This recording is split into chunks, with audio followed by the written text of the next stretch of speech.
ನಮಸ್ಕಾರ. ಇಂದು ನಾವು ಇನ್ಫರ್ಟಿಲಿಟಿ ಸಮಸ್ಯೆಗೆ ಇರುವಂತಹ ಚಿಕಿತ್ಸೆಗಳ ಬಗ್ಗೆ ತಿಳ್ಕೊಳ್ಳೋಣ. ಇನ್ಫರ್ಟಿಲಿಟಿ ಇರೋರಿಗೆ ನಾವು ನೀಡುವಂತಹ ಮೊಟ್ಟ ಮೊದಲ ಸಲಹೆ ಅಂತ ಅಂದ್ರೆ ಅವರ ಜೀವನ ಶೈಲಿಯಲ್ಲಿ ಮಾರ್ಪಾಟುಗಳನ್ನ ತಗೊಂಡ್ ಬನ್ನಿ ಅನ್ನುವಂಥದ್ದು.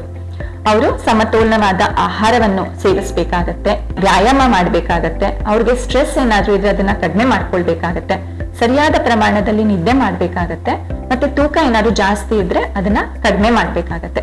ಇದ್ರ ಜೊತೆಗೆ ಅವ್ರಿಗೆ PCOS, ಥೈರಾಯ್ಡ್ ಇತ್ಯಾದಿ ಏನಾದ್ರೂ ಸಮಸ್ಯೆಗಳಿದ್ರೆ ಅದಕ್ಕೆ ಔಷಧಿನ ನೀಡಿ ನಂತರ ಇನ್ಫರ್ಟಿಲಿಟಿ ಟ್ರೀಟ್ಮೆಂಟ್ ನೀಡೋದ್ರಿಂದ ಅದು ಅತ್ಯಂತ ಪರಿಣಾಮಕಾರಿಯಾಗಿ ಇರುತ್ತೆ.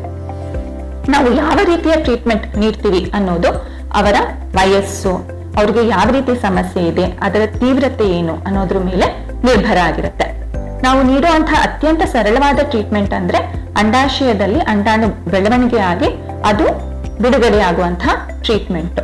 ಈ ಚಿಕಿತ್ಸೆಯಿಂದ ಅವರಿಗೆ ಪ್ರೆಗ್ನೆನ್ಸಿ ಆಗ್ಲಿಲ್ಲ ಅಂದ್ರೆ IUI ಬೇಕಾಗಬಹುದು. ಅದರಿಂದನೂ ಪ್ರೆಗ್ನೆನ್ಸಿ ಆಗ್ಲಿಲ್ಲ ಅಥವಾ ಯಾವುದೇ ರೀತಿ ತೀವ್ರಕರವಾದ ಸಮಸ್ಯೆ ಏನಾದ್ರೂ ಇದ್ರೆ IVF ಅಥವಾ ಟೆಸ್ಟ್ ಟ್ಯೂಬ್ ಬೇಬಿ ಟ್ರೀಟ್ಮೆಂಟ್ ನ ನೀಡಬೇಕಾಗಬಹುದು. ಇದ್ರ ಬಗ್ಗೆ ಸವಿವರವಾಗಿ ನಾವು ಮುಂದೆ ವಿಡಿಯೋದಲ್ಲಿ ತಿಳಿಸ್ಕೊಡ್ತೀವಿ. ಕೆಲವೊಮ್ಮೆ ಉದಾಹರಣೆಗೆ ಗರ್ಭಕೋಶದಲ್ಲಿ ಏನಾದ್ರೂ ಗೆಡ್ಡೆ ಇದ್ರೆ ಅಥವಾ ಅಂಡಾಶಯದಲ್ಲಿ ಏನಾದ್ರೂ ಗೆಡ್ಡೆ ಇದ್ರೆ, ಟ್ಯೂಬ್ ನಲ್ಲಿ ಏನಾದ್ರೂ ಸಮಸ್ಯೆ ಇದ್ರೆ ಈ ಸಂದರ್ಭಗಳಲ್ಲಿ ಶಸ್ತ್ರಚಿಕಿತ್ಸೆ ಬೇಕಾಗಬಹುದು.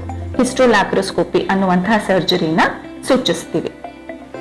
ನಾವು ನೀಡುವಂತಹ ಚಿಕಿತ್ಸೆಯ ಸಕ್ಸೆಸ್ ರೇಟ್, ಮಹಿಳೆಯರ ವಯಸ್ಸು, ಅವ್ರ ಮದ್ವೆ ಆಗಿ ಎಷ್ಟು ವರ್ಷ ಆಗಿದೆ, ಯಾವ ರೀತಿ ಇನ್ಫರ್ಟಿಲಿಟಿ ಸಮಸ್ಯೆ ಇದೆ, ಅದರ ತೀವ್ರತೆ ಏನು ಮತ್ತು ನಾವು ಯಾವ ರೀತಿ ಚಿಕಿತ್ಸೆ ನೀಡ್ತಾ ಇದ್ದೀವಿ, ಇದೆಲ್ಲದ್ರ ಮೇಲೆ ನಿರ್ಭರ ಆಗಿರುತ್ತೆ.